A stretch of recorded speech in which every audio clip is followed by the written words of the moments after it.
하나님 아버지, 이 아침에도 우리를 주님의 전에 나와 하나님의 말씀 앞에 서며 또 하나님께 기도할 수 있는 믿음 주시고 은혜 주셔서 감사합니다.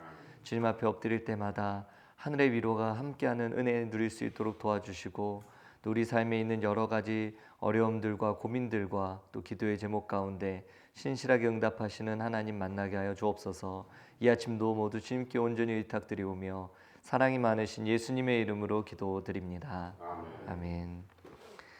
오늘 우리 함께 볼 하나님의 말씀은 출애굽기 20장 1절에서 17절까지의 말씀인데요.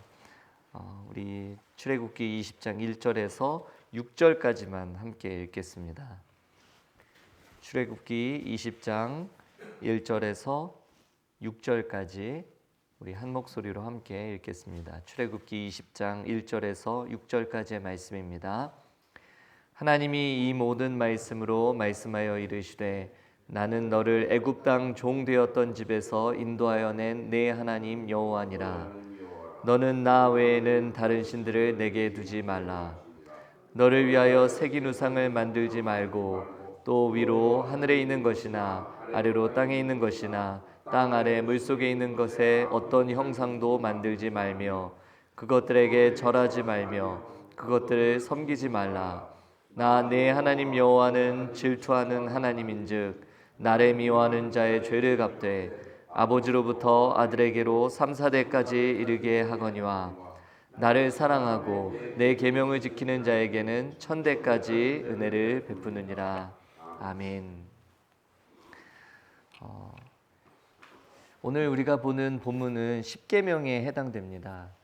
아주 유명한 본문이기도 하고 어찌 보면 출애굽기에서 가장 유명한 본문일 수도 있습니다. 유대교 전통에서 보자면 이 율법은 인간을 구원하려는 하나님의 모범 답안이었습니다. 그것을 따라서 가야만 살 수 있는 유일한 길이 있다고 모든 사람들이 믿어 의심치 않았습니다. 하지만 우리 기독교 관점에서 보면 율법을 통해 구원에 이르는 것은 인간으로서는 도저히 불가능합니다. 그 이유는 아담 이후에 하나님을 거절하고 하나님께로부터 돌아선 인간의 죄성 때문입니다. 우리는 흔히 이것을 원죄라고 부르죠. 아우구스티누스, 그러니까 우리가 성 어거스틴으로 더 잘 알고 있는 이분의 이야기에 따르면 아담은 죄를 짓지 않을 수 있는 능력과 죄를 지을 수 있는 능력 두 가지를 모두 갖고 있었습니다. 그러나 그의 후손인 우리는 죄를 지을 수 있는 능력은 가졌지만 죄를 짓지 않을 능력은 갖고 있지 못합니다. 어째서 그런가?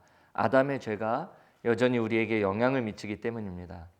이 말은 아버지의 죄가 자식에게 유전되거나 가족 중에 죄를 지은 사람이 있으면 다른 가족들 모두가 그 죄를 함께 떠나야 한다는 어떤 소위 연좌제, 이것을 의미하는 것이 아니라, 인간은 누구든 그 스스로의 능력으로 율법을 완전하게 지켜낼 수 없고 또 죄에서 벗어나서 스스로 구원에 이를 수 없다는 뜻입니다.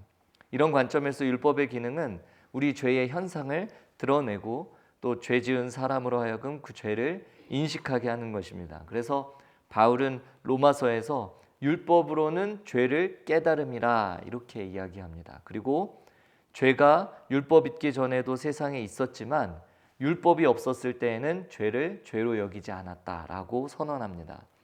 이걸 비유하자면 교통법규가 생기기 전에는 교통법규 위반이라는 어떤 범법 행위가 존재할 수 없는 것과도 같습니다. 결국 이 율법은 죄를 깨닫게 할 뿐이지 율법을 통한 구원은 불가능합니다.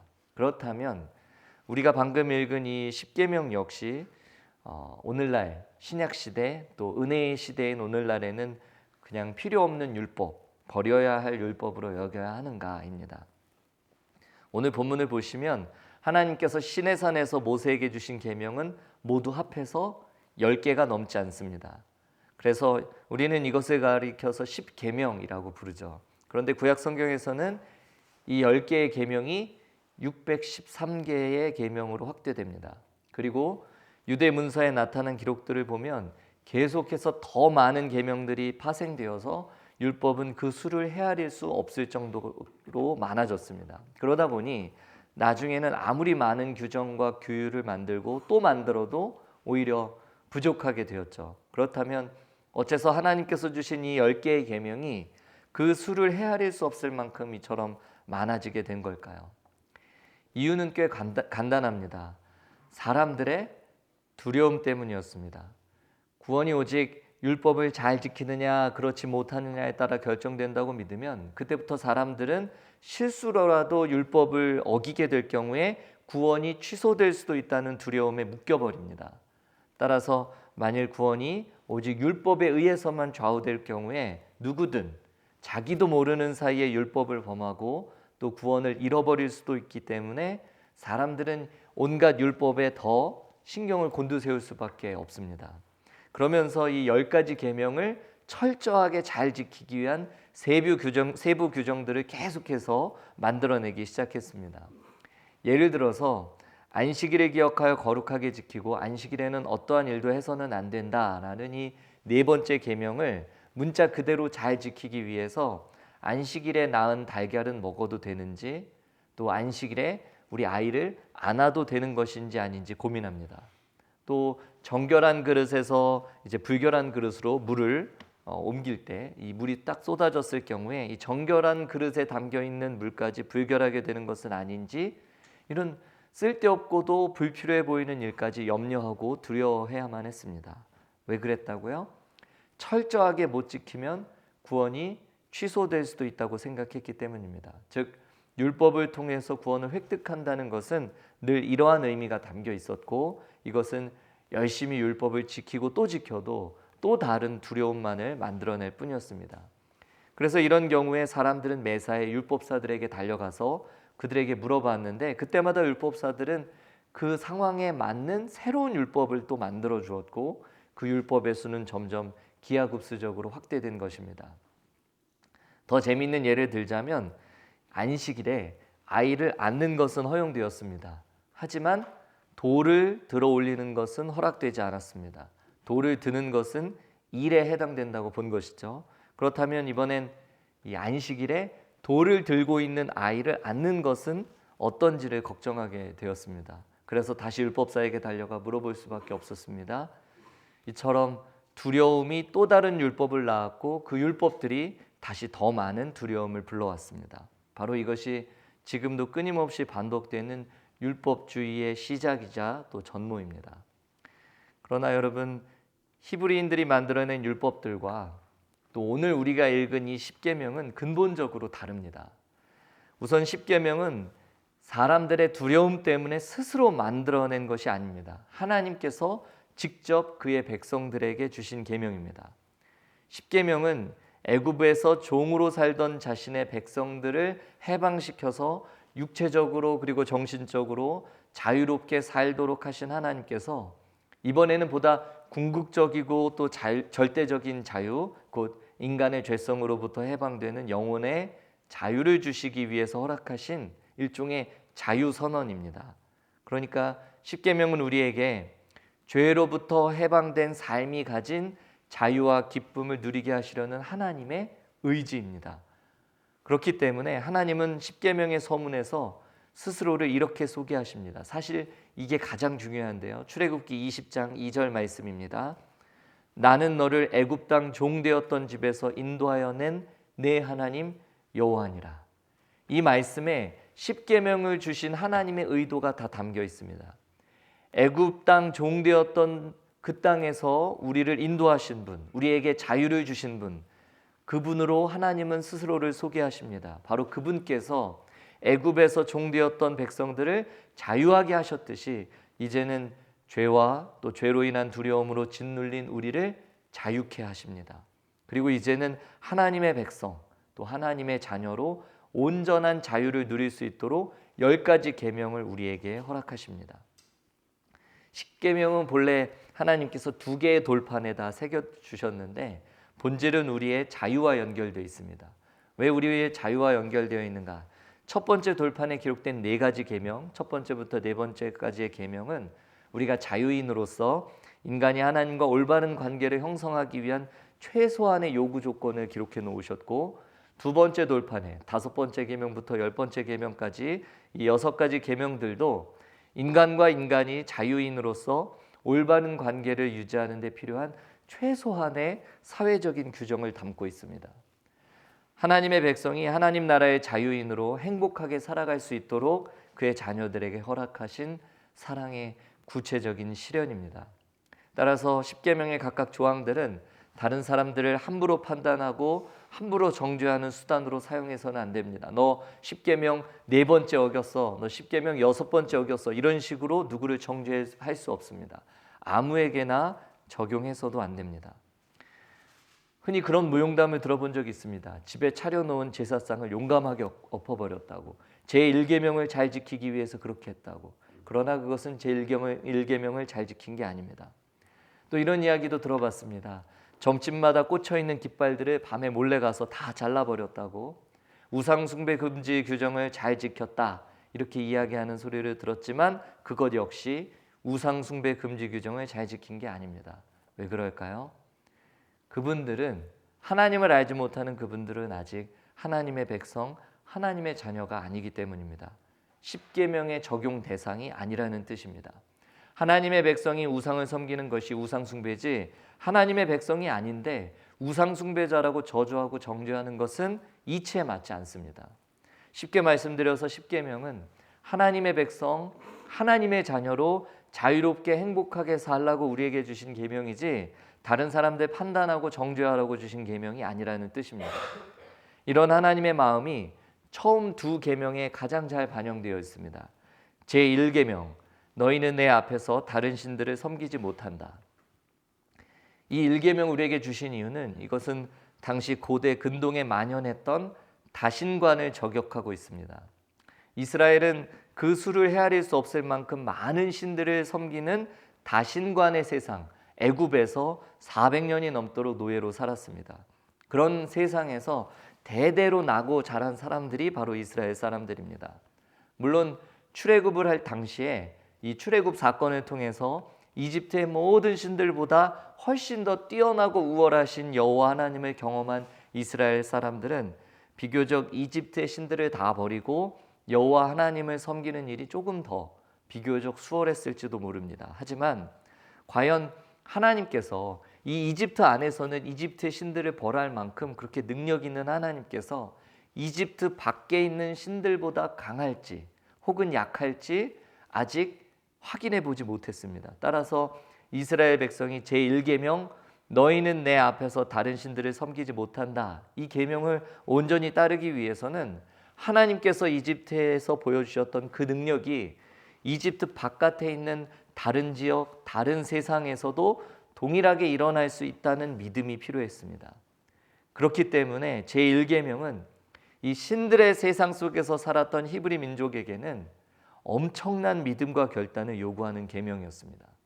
그런데요, 만약에 이스라엘이 하나님만을 유일하신 하나님으로 믿고 사랑하지 못한다면 이스라엘의 몸은 이집트에서 빠져나왔지만 자유로운 하나님의 백성으로 살아갈 수는 없습니다. 제1계명은 오늘날 우리에게도 동일하게 적용됩니다.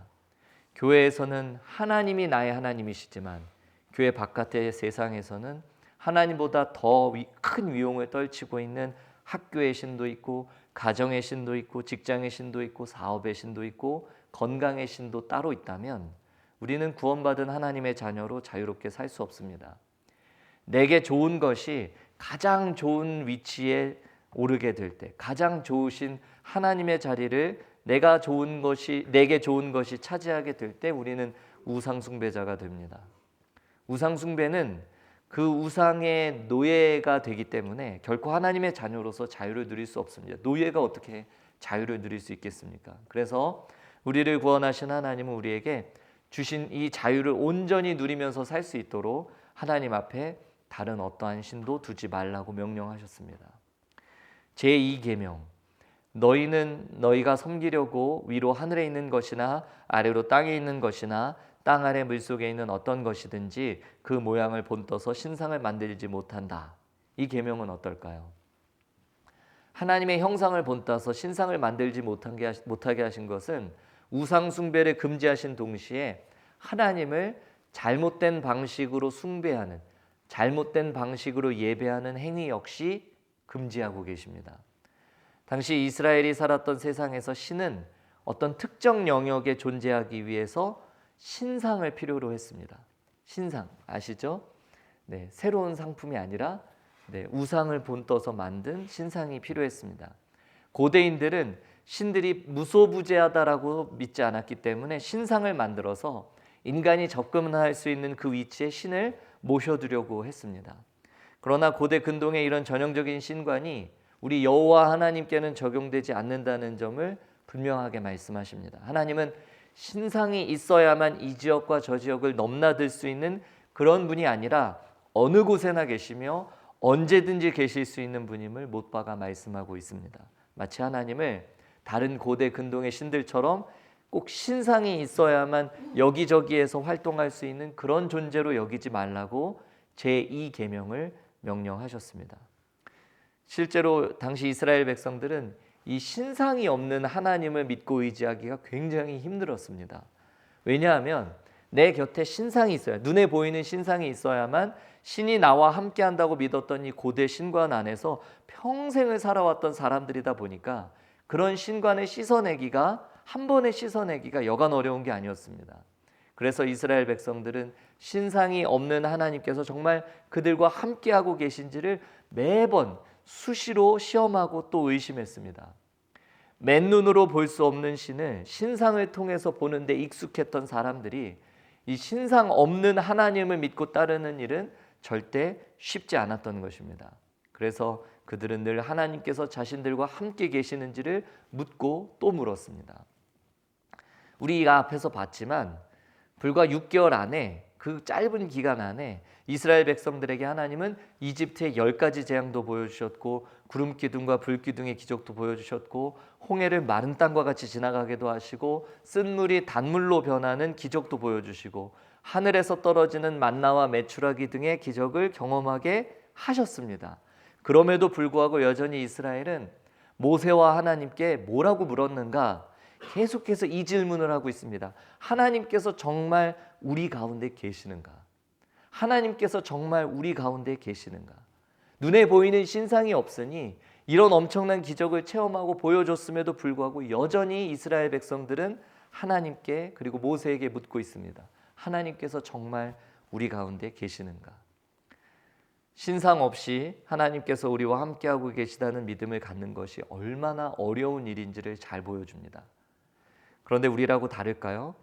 우리 역시 얼마나 하나님의 신상을 만들려고 노력합니까? 얼마나 많은 하나님의 신상을 요구하고 있습니까? 내가 기도하면 내 기도대로 제각 응답하시는 하나님, 내가 열심히 신앙생활하고 있으니까 하나님 믿는 표적이 내 학업에, 내 직장에, 내 자녀들에게, 내 사업 가운데 눈에 보이도록 드러나야 한다고 얼마나 떼를 쓰고 있습니까? 내 손에 잡힐 듯한 하나님, 내가 쥐락펴락할 수 있는 하나님, 내 이해 수준 안에 계신 하나님, 내가 부르면 언제든지 달려오시는 하나님, 내 타이밍에 맞춰서 역사하시는 하나님. 그래서 그렇게 내가 안다고 말하는 그런 하나님은 내 안에 있는 신상일 뿐이지 진짜 하나님은 아닙니다. 내가 하나님을 무엇이라고 정의하든 그 하나님은 내 한계 안에서 만들어진 신이지 감히 진짜 하나님이라고 말할 수 없는 겁니다. 그래서 하나님은 이런 분이시다, 저런 분이시다라고 함부로 단정지어 말하고 가르치는 사람은 사실은 하나님이 아니라 자기만의 신상을 섬기는 우상숭배자입니다. 하나님은 하나님의 이름이 무엇인지 묻는 모세에게 그분의 이름도 가르쳐 주시지 않았습니다. 여러분, 야훼는 하나님의 이름이 아닙니다. 그 거룩하신 이름조차 하나님께서 왜 알려주시지 않았을까요? 그거마저도 하나님을 대체하는 우상이 될까 봐 가르쳐 주시지 않았습니다. 만약에 그 이름을 가르쳐 주셨으면 우리는 여기저기에 그분의 이름을 새겨놓고 그게 하나님이라고 그것을 쓰다듬고 문지르며 섬기고도 남을 사람들이기 때문입니다. 그래서 무신론자였다가 회심한 C.S. 루이스는 자신의 사랑하는 아내의 죽음 앞에서 도무지 해석되지 않는 하나님에 대해서 고민하면서 쓴 책이 있는데 헤아려 본 슬픔이라는 그 책에서 하나님을 가리켜 뭐라고 기록했는가? 그분은 내 안에 있는 우상, 내 안에 내가 만든 신상을 깨부수어 버리시는 위대한 우상 파괴자라고 표현했습니다. 사랑하는 성도 여러분, 하나님은 우리를 옴짝달싹 못하도록 올가매려고 십계명을 주신 게 아닙니다. 이제는 하나님의 백성, 하나님의 자녀로 자유롭게 행복하게 살아가기 위한 최소한의 길을 우리에게 제시하고 있습니다. 가만히 있으면 마치 장마철에 급류에 휩쓸려 가듯이 세상적인 가치관과 마귀의 유혹에 휩쓸려 갈 수밖에 없는 그런 무시무시한 세상을 우리가 살고 있기 때문에 우리는 몸부림을 쳐야 합니다. 애를 써야 합니다. 절대 간단하지 않습니다. 쉽지 않습니다. 그래서 하나님의 은혜가 절실합니다. 하나님의 은혜 없이 하나님의 자녀로 살 수 있는 사람은 단 한 사람도 없습니다. 하나님의 사랑과 그분의 도우심 없이 살 수 있는 그리스도인은 단 하나도 없습니다. 하나님 앞에서 어떤 것도 하나님의 자리를 차지하지 못하도록, 그리고 유사 하나님으로 하나님을 대체하는 일이 없도록 성령의 충만한 은혜를 구하는 여러분과 제가 되기를 간절히 소원합니다. 우리 같이 기도하겠습니다. 하나님 아버지, 우리는 하나님을 우리의 삶 가운데서 수없이 많이 경험하고 또 만났지만 우리가 아는 하나님은 진짜 하나님이 아닌 경우가 너무나 많기에 하나님을 함부로 단정짓지 않도록 우리의 마음 가운데 주님을 향한 겸손과 또 성도들을 향한 사랑이 넘치게 하여 주옵소서. 내가 가지고 있는 지식과 판단 능력으로 하나님을 함부로 규정하고 다른 이들을 정죄하는 일이 없도록, 그런 용도로 십계명을 사용하지 않도록 날마다 우리 자신으로 하여금 죄를 깨닫는 도구로 하나님의 말씀, 하나님의 율법, 십계명을 사용할 수 있도록 하나님 우리와 함께하여 주옵소서. 이곳에 있는 귀한 죄의 자녀들이 있습니다. 내 시간에 맞춰서 내가 부를 때 제깍제깍 오시는 하나님, 내가 기도할 때 응답하시는 그 하나님으로 하나님을 내 한계 안에 가두려고 하지 않게 하시고, 무한하신 하나님, 영원히 함께 하시는 하나님, 한 곳에 매여 계시지 않고 어디 하나 계시고 언제든지 계시는 그 하나님을 온전히 예배하고 섬기는 가운데 무한하신 하나님을 더 깊이 경험할 수 있는 우리 모두가 되게 하여 주옵소서.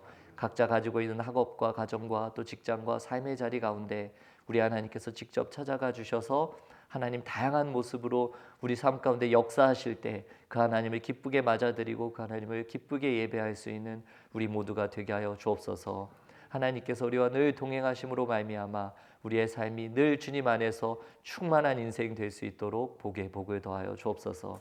그렇게 우리와 함께 하신 하나님을 기대하며 사랑이 많으신 예수님의 이름으로 기도드립니다. 아멘. 하늘에 계신 우리 아버지여, 이름이 거룩히 여김을 받으시오며 나라가 임하시오며 뜻이 하늘에서 이루어진 것 같이 땅에서도 이루어지이다. 오늘 우리